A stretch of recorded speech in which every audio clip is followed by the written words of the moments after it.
नमस्कार, स्वागत है आप सभी का BIV स्टूडियो इंफोटेनमेंट कार्यक्रम में। मैं हूं आप सभी का दोस्त आनंद, जहां हर ध्वनि में छुपा है संस्कृति का स्वर और हर लफ्ज में बसी है भारत की चेतना। यहां हर प्रस्तुति यहां होती है कुछ नई, कुछ खास, एकदम दमदार। यहां कहानियां सिर्फ सुनाई नहीं जाती, महसूस की जाती है।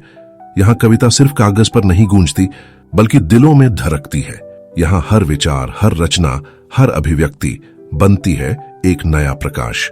बाल मन की कल्पनाएं हो या जीवन की सच्चाइयां, प्रेम की कोमलता हो या सत्य की कठोरता, इतिहास से वर्तमान तक का पूरा सफर कलम के सौदागरों के साथ। और जानेंगे देश दुनिया के उन खास लेखकों की रचना को जिन्होंने बदल दी मनोरंजन की दुनिया की तस्वीर। तो चलिए खोलते हैं मनोरंजन का पिटारा और सुनते हैं कुछ खास। तो आइए साहित्य और मनोरंजन की इस अद्भुत यात्रा में हमारे साथ चलिए, सिर्फ और सिर्फ BIV studio infotainment YouTube channel पर। तो आज हम लाए हैं आपके लिए लेखक मुंशी प्रेमचंद द्वारा लिखित कहानी बूढ़ी काकी। तो सबसे पहले सुनेंगे कहानी का सारांश और फिर होगा कहानी का विस्तार। तो आइए सुनते हैं लेखक मुंशी प्रेमचंद द्वारा लिखित कहानी बूढ़ी काकी का सारांश। कहानी बूढ़ी काकी, लेखक मुंशी प्रेमचंद। प्रस्तुत है कहानी का सारांश। बूढ़ी काकी मुंशी प्रेमचंद की एक अत्यंत मार्मिक और संवेदनशील कहानी है, जो सामाजिक उपेक्षा, मानवीय करुणा और आत्मबोध का सजीव चित्र प्रस्तुत करती है। इस कहानी में एक वृद्धा बूढ़ी काकी की व्यथा को दर्शाया गया है, जो अपने ही घर में भूखी, असहाय और अपमानित जीवन जी रही है। बूढ़ी काकी के जीवन की दयनीय स्थिति, उनके प्रति उपेक्षा और समाज में वृद्धों की दुर्दशा का चित्रण है। तिलक समारोह के भोज में उन्हें भोजन न मिलने पर वे भूख से व्याकुल होकर जूठी पत्तलों में अन्न ढूंढती है, जिसे देखकर रूपा को गहरा पश्चाताप होता है और उसके हृदय में करुणा जागती है। रूपा प्रायश्चित स्वरूप स्वयं भोजन की थाली सजाकर बूढ़ी काकी के पास जाती है और उन्हें मान सम्मान के साथ भोजन कराती है। बूढ़ी काकी स्नेह से ओतप्रोत होकर उस भोजन को ग्रहण करती है और सब अपमान भूल जाती है। ये कहानी सिखाती है कि वृद्धजनों के प्रति सच्चा प्रेम, सम्मान और करुणा ही मानव धर्म है और आत्मग्लानि को सुधार की दिशा में बदलना ही सच्चा प्रायश्चित है। तो अभी आपने सुनी लेखक मुंशी प्रेमचंद द्वारा लिखित कहानी बूढ़ी काकी का सारांश। और अब कहानी विस्तार से। कहानी बूढ़ी काकी, लेखक मुंशी प्रेमचंद। तो आए सुनते हैं कहानी बूढ़ी काकी। जेवा स्वाद के सिवा और कोई चेष्टा शेष न थी और न अपने कष्टों की ओर आकर्षित करने का रोने के अतिरिक्त कोई दूसरा सहारा ही। समस्त इंद्रियां, नेत्र, हाथ और पैर जवाब दे चुके थे। पृथ्वी पर पड़ी रहती और घर वाले कोई बात उनकी इच्छा के प्रतिकूल करते, भोजन का समय टल जाता या उसका परिमाण पूर्ण न होता अथवा बाजार से कोई वस्तु आती और न मिलती तो ये रोने लगती थी। उनका रोना सिसकना साधारण रोना न था, वे गला फाड़ फाड़ कर रोती थी। उनके पतिदेव को स्वर्ग सिधारे कालांतर हो चुका था। बेटे तरुण होकर चल बसे थे। अब एक भतीजे के अलावा और कोई न था। उसी भतीजे के नाम उन्होंने अपनी सारी संपत्ति लिख दी। भतीजे ने सारी संपत्ति लिखाते समय खूब लंबे चौड़े वादे किए, किंतु वे सब वादे केवल कुलीनों के दलालों के दिखाए हुए सब्ज़बाग थे। यद्यपि उस संपत्ति की वार्षिक आय 150-200 रुपए से कम न थी, तथापि बूढ़ी काकी को पेट भर भोजन भी कठिनाई से मिलता था। इसमें उनके भतीजे पंडित बुद्धिराम का अपराध था अथवा उनकी अर्धांगिनी श्रीमती रूपा का, इसका निर्णय करना सहज नहीं। बुद्धिराम स्वभाव के सज्जन थे, किंतु उसी समय तक जबकि उनके कोष पर आंच न आए। रूपा स्वभाव से तीव्र थी सही, पर ईश्वर से डरती थी। अतएव बूढ़ी काकी को उसकी तीव्रता उतनी न खलती थी जितनी बुद्धिराम की भलमनसाहत। बुद्धिराम को कभी कभी अपने अत्याचार का खेद होता था। विचारते कि इसी संपत्ति के कारण मैं इस समय भला मानुष बना बैठा हूँ। यदि भौतिक आश्वासन और सूखी सहानुभूति से स्थिति में सुधार हो सकता हो, उन्हें कदाचित कोई आपत्ति न होती, परंतु विशेष व्यय का भय उनकी सुचेष्टा को दबाए रखता था। यहाँ तक कि यदि द्वार पर कोई भला आदमी बैठा होता और बूढ़ी काकी उस समय अपना राग अलापने लगती तो वो आग हो जाते और घर में आकर उन्हें जोर से डांटते। लड़कों को बुढ़ों से स्वाभाविक विद्वेष होता ही है, और फिर जब माता पिता का ये रंग देखते तो वे बूढ़ी काकी को और सताया करते। कोई चुटकी काटकर भागता, कोई इन पर पानी की कुल्ली कर देता। काकी चीख मारकर रोती, परंतु ये बात प्रसिद्ध थी कि वह केवल खाने के लिए रोती है, अतएव उनके संताप और आर्तनाद पर कोई ध्यान नहीं देता था। हाँ, काकी क्रोधातुर होकर बच्चों को गालियां देने लगती तो रूपा घटनास्थल पर आ पहुंचती। इस भय से काकी अपनी जिह्वा कृपाण का कदाचित ही प्रयोग करती थी। यद्यपि उपद्रव शांति का यह उपाय रोने से कहीं अधिक उपयुक्त था। संपूर्ण परिवार में यदि काकी से किसी को अनुराग था तो वह बुद्धिराम की छोटी लड़की लाडली थी।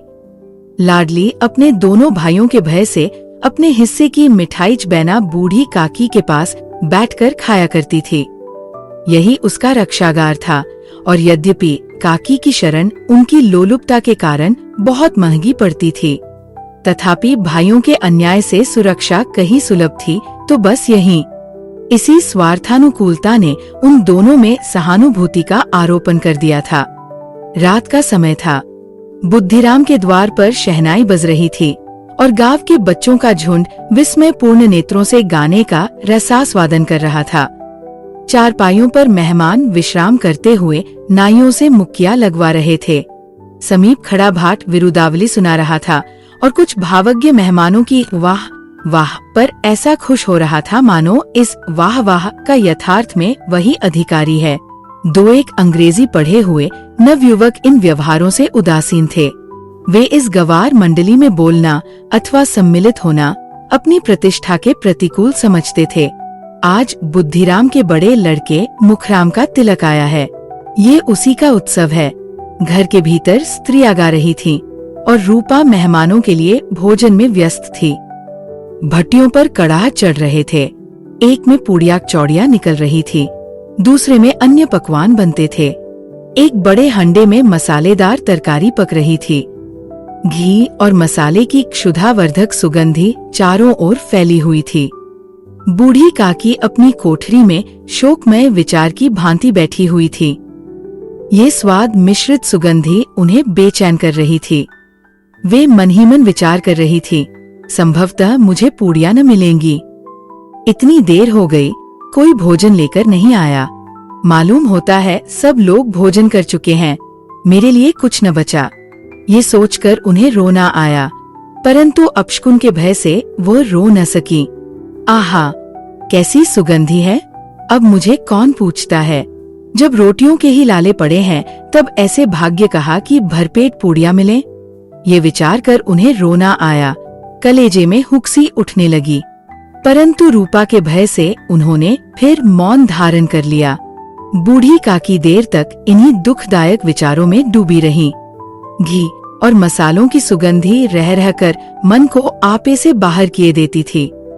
मुंह में पानी भर भर आता था। पूड़ियों का स्वाद स्मरण करके हृदय में गुदगुदी होने लगती थी। किसे पुकारूं? आज लाडली बेटी भी नहीं आई। दोनों छोकरे सदा दिख दिया करते हैं, आज उनका भी कहीं पता नहीं। कुछ मालूम तो होता कि क्या बन रहा है। बूढ़ी काकी की कल्पना में पूड़ियों की तस्वीर नाचने लगी। खूब लाल लाल, फूली फूली, नरम नरम होंगी। रूपा ने भली भांति भोजन किया होगा। कचौड़ियों में अजवाइन और इलायची की महक आ रही होगी। एक पूड़ी मिलती तो जरा हाथ में लेकर देखती, क्यों न चलकर कड़ाह के सामने ही बैठूं। पूड़ियाँ छन छन कर तैयार होंगी, कड़ाह से गरम गरम निकालकर थाल में रखी जाती होंगी। फूल हम घर में भी सूंघ सकते हैं, परंतु वाटिका में कुछ और बात होती है। इस प्रकार निर्णय करके बूढ़ी काकी उकड़ू बैठकर हाथों के बल सरकती हुई बड़ी कठिनाई से चौखट से उतरी और धीरे धीरे रेंगती हुई कड़ाह के पास जा बैठीं। यहाँ आने पर उन्हें उतना ही धैर्य हुआ जितना भूखे कुत्ते को खाने वाले के सम्मुख बैठने में होता है। रूपा उस समय कार्यभार से उद्विग्न हो रही थी। कभी इस कोठे में जाती, कभी उस कोठे में, कभी कड़ा के पास जाती, कभी भंडार में जाती। किसी ने बाहर से आकर कहा महाराज ठंडई मांग रहे हैं, ठंडई देने लगी। इतने में फिर किसी ने आकर कहा भाट आया है, उसे कुछ दे दो। भाट के लिए सीधा निकाल रही थी कि एक तीसरे आदमी ने आकर पूछा भी भोजन तैयार होने में कितना विलंब है, जरा ढोल मजीरा उतार दो। बेचारी अकेली स्त्री दौड़ते दौड़ते व्याकुल हो रही थी, झुंझलाती थी, कुड़ती थी, परंतु क्रोध प्रकट करने का अवसर न पाती थी। भय होता कहीं पड़ोसिने ये न कहने लगे कि इतने में उबल पड़ी। प्यास से स्वयं कंठ सूख रहा था, गर्मी के मारे फूकी जाती थी, परंतु इतना अवकाश न था कि जरा पानी पी ले अथवा पंखा लेकर झले। ये भी खटका था कि जरा आँख हटी और चीजों की लूट मची।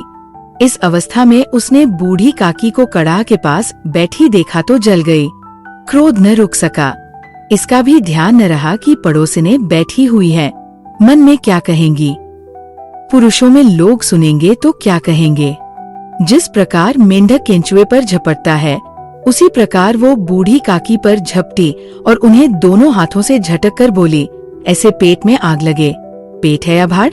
कोठरी में बैठते हुए क्या दम घुटता था? अभी मेहमानों ने नहीं खाया, भगवान को भोग नहीं लगा, तब तक धैर्य न हो सका, आकर छाती पर सवर हो गई। जल जाए ऐसी जीभ। दिन भर खाती न होती तो जाने किसकी हांडी में मुंह डालती। गांव देखेगा तो कहेगा कि बुढ़िया भरपेट खाने को नहीं पाती, तभी तो इस तरह मुंह बाए फिरती है। डायन न मरे न मांचा छोड़े, नाम बेचने पर लगी है, नाक कटवाकर दम लेगी। इतनी ठूंसती है न जाने कहाँ भस्म हो जाता है। भला चाहती हो तो जाकर कोठरी में बैठो, जब घर के लोग खाने लगेंगे तब तुम्हें भी मिलेगा। तुम कोई देवी नहीं हो कि चाहे किसी के मुंह में पानी न जाए, परंतु तुम्हारी पूजा पहले ही हो जाए। बूढ़ी काकी ने सिर उठाया, न रोई न बोली, चुपचाप रेंगती हुई अपनी कोठरी में चली गई। आवाज ऐसी कठोर थी कि हृदय और मस्तिष्क की संपूर्ण शक्तियां, संपूर्ण विचार और संपूर्ण भार उसी ओर आकर्षित हो गए थे। नदी में जब कगार का कोई वृहद खंड कटकर गिरता है तो आसपास का जल समूह चारों ओर से उसी स्थान को पूरा करने के लिए दौड़ता है। भोजन तैयार हो गया है, आंगन में पत्तलें पड़ गईं, मेहमान खाने लगे। स्त्रियों ने जेवनार गीत गाना आरंभ कर दिया। मेहमानों के नाई और सेवकगण भी उसी मंडली के साथ, किंतु कुछ हटकर भोजन करने बैठे थे, परंतु सभ्यतानुसार जब तक सबके सब खा न चुके कोई उठ नहीं सकता था। दो एक मेहमान जो कुछ पढ़े लिखे थे, सेवकों के दीर्घाहार पर झुंझला रहे थे। वे इस बंधन को व्यर्थ और बेकार की बात समझते थे। बूढ़ी काकी अपनी कोठरी में जाकर पश्चाताप कर रही थी कि मैं कहाँ से खा आ गई। उन्हें रूपा पर क्रोध नहीं था, अपनी जल्दबाजी पर दुख था। सच ही तो है, जब तक मेहमान लोग भोजन न कर चुकेंगे, घर वाले कैसे खाएंगे। मुझसे इतनी देर भी न रहा गया, सबके सामने पानी उतर गया। अब जब तक कोई बुलाने नहीं आएगा न जाऊंगी। मन ही मन इस प्रकार का विचार कर वह बुलाने की प्रतीक्षा करने लगी, परंतु घी की रुचिकर सुवास बड़ी धैर्य परीक्षक प्रतीत हो रही थी। उन्हें एक एक पल एक एक युग के समान मालूम होता था। अब पत्तल बिछ गई होगी, अब मेहमान आ गए होंगे, लोग हाथ पैर धो रहे हैं, नाई पानी दे रहा है, मालूम होता है लोग खाने बैठ गए, जेवनार गाया जा रहा है। ये विचार कर वह मन को बहलाने के लिए लेट गईं। धीरे धीरे एक गीत गुनगुनाने लगी। उन्हें मालूम हुआ कि मुझे गाते देर हो गई। क्या इतनी देर तक लोग भोजन कर ही रहे होंगे? किसी की आवाज सुनाई नहीं देती। अवश्य ही लोग खा पीकर चले गए। मुझे कोई बुलाने नहीं आया है। रूपा चिढ़ गई है, क्या जाने न बुलाए। सोचती हो कि आप ही आवेंगी, वह कोई मेहमान तो नहीं जो उन्हें बुलाऊं। बूढ़ी काकी चलने को तैयार हुई। ये विश्वास की 1 मिनट में पूड़ियाँ और मसालेदार तरकारियां सामने आएंगी। उनकी स्वादेंद्रियों को गुदगुदाने लगा। उन्होंने मन में तरह तरह के मंसूबे बांधे। पहले तरकारी से पूड़ियाँ खाऊंगी, फिर दही और शक्कर से, कचौरियाँ रायते के साथ मजेदार मालूम होंगी। चाहे कोई बुरा माने चाहे भला, मैं तो मांग मांग कर खाऊंगी। यही न लोग कहेंगे कि इन्हें विचार नहीं। कहा करें, इतने दिन के बाद पूड़ियाँ मिल रही हैं तो मुंह झूठा करके थोड़े ही उठ जाऊंगी। वह उखड़ू बैठकर सरकते हुए आंगन में आई। परंतु हाय दुर्भाग्य, अभिलाषा ने अपने पुराने स्वभाव के अनुसार समय की मिथ्या कल्पना की थी। मेहमान मंडली अभी बैठी हुई थी। कोई खाकर उंगलियां चाटता था, कोई तिरछे नेत्रों से देखता था कि और लोग अभी खा रहे हैं या नहीं। कोई इस चिंता में था कि पत्तल पर पूड़ियाँ छूटी जाती है, किसी तरह इन्हें भीतर रख लेता। कोई दही खाकर चटकारता था, परंतु दूसरा दोना मांगते संकोच करता था कि इतने में बूढ़ी काकी रेंगती हुई उनके बीच में आ पहुंची। कई आदमी चौंकर उठ खड़े हुए, पुकारने लगे, अरे ये बुढ़िया कौन है? यहाँ कहाँ से आ गई? देखो, किसी को छू न दे। पंडित बुद्धिराम काकी को देखते ही क्रोध से तिलमिला गए। पूड़ियों का थाल लिए खड़े थे। थाल को जमीन पर पटक दिया और जिस प्रकार निर्दयी महाजन अपने किसी बेईमान और भगोड़े कर्जदार को देखते ही उसका टेंटुआ पकड़ लेता है, उसी तरह लपक कर उन्होंने काकी के दोनों हाथ पकड़े और घसीटते हुए लाकर उन्हें अंधेरी कोठरी में धम से पटक दिया। आशारूपी वटिका लू के एक झोंके में विनष्ट हो गई। मेहमानों ने भोजन किया, घर वालों ने भोजन किया, बाजे वाले, धोबी, चमार भी भोजन कर चुके, परंतु बूढ़ी काकी को किसी ने न पूछा। बुद्धिराम और रूपा दोनों ही बूढ़ी काकी को उनकी निर्लज्जता के लिए दंड देने का निश्चय कर चुके थे। साथियों, अगर आपको यह कार्यक्रम पसंद आ रहा है तो आप हमारे चैनल को जल्दी से लाइक और सब्सक्राइब कर दीजिए। आपके लाइक और सब्सक्राइब से हमें बहुत हिम्मत मिलती है। तो BIV studio infotainment YouTube channel को लाइक और सब्सक्राइब करते रहें।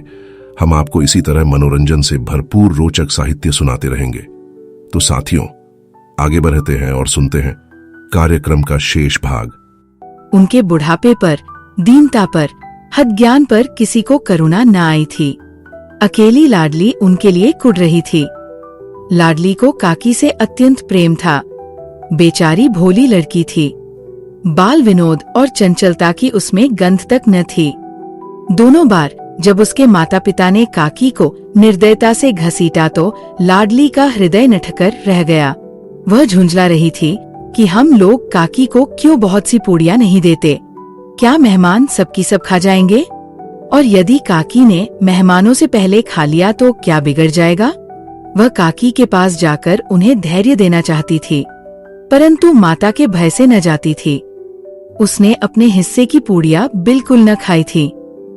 अपनी गुड़िया की पिटारी में बंद कर रखी थी। उन पूड़ियों को काकी के पास ले जाना चाहती थी। उसका हृदय अधीर हो रहा था। बूढ़ी काकी मेरी बात सुनते ही उठ बैठेंगी, पूड़ियाँ देखकर कैसी प्रसन्न होंगी, मुझे खूब प्यार करेंगी। रात को 11 बज गए थे। रूपा आंगन में पड़ी सो रही थी।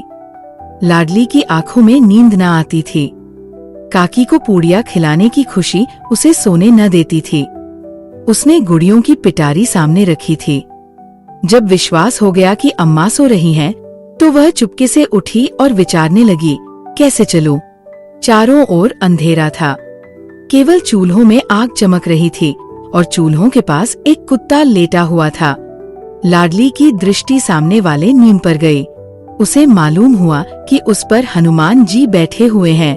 उनकी पूंछ, उनकी गदा वो स्पष्ट दिखलाई दे रही है। मारे भय के उसने आंखें बंद कर ली। इतने में कुत्ता उठ बैठा। लाडली को ढाढ़स हुआ।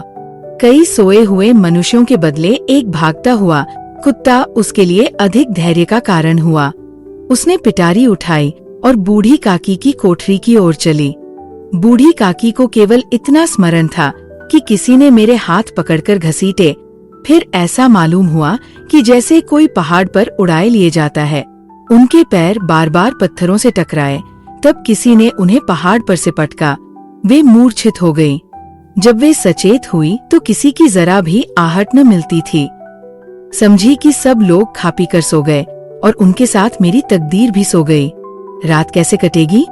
राम, क्या खाऊं? पेट में अग्नि धधक रही है। हाँ, किसी ने मेरी सुधि न ली। क्या मेरा पेट काटने से धन जुड़ जाएगा? इन लोगों को इतनी भी दया नहीं आती कि न जाने बुढ़िया कब मर जाए। उसका जी क्यों दुखावे? मैं पेट की रोटियां ही खाती हूँ कि और कुछ? इस पर यह हाल। मैं अंधी अपाहिज ठहरी, न कुछ सुनूं न बूझूं। यदि आंगन में चली गई तो क्या बुद्धिराम से इतना कहते न बनता था कि काकी अभी लोग खाना खा रहे हैं, फिर आना। मुझे घसीटा, पटका। उन्हीं पूड़ियों के लिए रूपा ने सबके सामने गालियां दी। उन्हीं पूड़ियों के लिए इतनी दुर्गति करने पर भी उनका पत्थर का कलेजा न पसीजा। सबको खिलाया, मेरी बात तक न पूछी। जब तभी न दी तब अब क्या देंगे? ये विचार कर काकी निराशा में संतोष के साथ लेट गई। ग्लानि से गला भर भर आता था, परंतु मेहमानों के भय से रोती न थी। सहसा कानों में आवाज आई, काकी उठो, मैं पूड़ियां लाई हूँ। काकी ने लाडली की बोली पहचानी, चटपट उठ बैठीं। दोनों हाथों से लाडली को टटोला और उसे गोद में बिठा लिया। लाडली ने पूड़ियां निकाल कर दी। काकी ने पूछा, क्या तुम्हारी अम्मा ने दी है? लाडली ने कहा, नहीं, ये मेरे हिस्से की है। काकी पूड़ियों पर टूट पड़ी। 5 मिनट में पिटारी खाली हो गई। लाडली ने पूछा, काकी पेट भर गया? जैसे थोड़ी सी वर्षा ठंडक के स्थान पर और भी गर्मी पैदा कर देती है, उस भांति इन थोड़ी पूड़ियों ने काकी की क्षुधा और इच्छा को और उत्तेजित कर दिया था। बोली, नहीं बेटी, जाकर अम्मा से और मांग लाओ। लाडली ने कहा, अम्मा सोती है, जगाऊंगी तो मारेंगी। काकी ने पिटारी को फिर टटोला। उसमें कुछ खुरचन गिरी थी। बार बार होंठ चाटती थी, चटखारे भरती थी। हृदय मसोस रहा था कि और पूड़ियां कैसे पाऊं। संतोष सेतु जब टूट जाता है तब इच्छा का बहाव अप्रमित हो जाता है। मतवालों को मद का स्मरण करना उन्हें मदांध बनाता है। काकी का अधीर मन इच्छाओं के प्रबल प्रवाह में बह गया। उचित और अनुचित का विचार जाता रहा। वे कुछ देर तक उस इच्छा को रोकती रहीं। सहसा लाडली से बोली, मेरा हाथ पकड़कर वहां ले चलो जहां मेहमानों ने बैठकर भोजन किया है। लाडली उनका अभिप्राय समझ न सकी। उसने काकी का हाथ पकड़ा और ले जाकर झूठे पत्तलों के पास बिठा दिया। दीन, क्षुधातुर, हद ज्ञान बुढ़िया पत्तलों से पूड़ियों के टुकड़े चुन चुनकर भक्षण करने लगी। ओह, दही कितना स्वादिष्ट था, कचौड़ियाँ कितनी सलोनी, खस्ता कितने सुकोमल। काकी बुद्धिहीन होते हुए भी इतना जानती थी कि मैं वह काम कर रही हूँ जो मुझे कदापि न करना चाहिए। मैं दूसरों की झूठी पत्तल चाट रही हूँ। परंतु बुढ़ापा तृष्णा रोग का अंतिम समय है, जब संपूर्ण इच्छाएं एक ही केंद्र पर आ लगती है। बूढ़ी काकी में ये केंद्र उनकी स्वादेंद्रिय थी। ठीक उसी समय रूपा की आँख खुली। उसे मालूम हुआ कि लाडली मेरे पास नहीं है। वह चौंकी, चारपाई के इधर उधर ताकने लगी कि कहीं नीचे तो नहीं गिर पड़ी। उसे वहां न पाकर वो उठी तो क्या देखती है कि लाडली जूठे पत्तलों के पास चुपचाप खड़ी है और बूढ़ी काकी पत्तलों पर से पूड़ियों के टुकड़े उठा उठाकर खा रही है। रूपा का हृदय सन्न हो गया। किसी गाय की गर्दन पर छुरी चलते देखकर जो अवस्था उसकी होती, वही उस समय हुई। एक ब्राह्मणी दूसरों की झूठी पत्तल टटोले, इससे अधिक शोकमय दृश्य असंभव था। पूड़ियों के कुछ ग्रासों के लिए उसकी चचेरी सास ऐसा निष्कृष्ट कर्म कर रही है। ये वह दृश्य था जिसे देखकर देखने वालों के हृदय कांप उठते हैं। ऐसा प्रतीत होता मानो जमीन रुक गई, आसमान चक्कर खा रहा है, संसार पर कोई आपत्ति आने वाली है। रूपा को क्रोध न आया, शोक के सम्मुख क्रोध कहा। करुणा और भय से उसकी आंखें भर आई। इस अधर्म का भागी कौन है? उसने सच्चे हृदय से गगन मंडल की ओर हाथ उठाकर कहा, परमात्मा, मेरे बच्चों पर दया करो।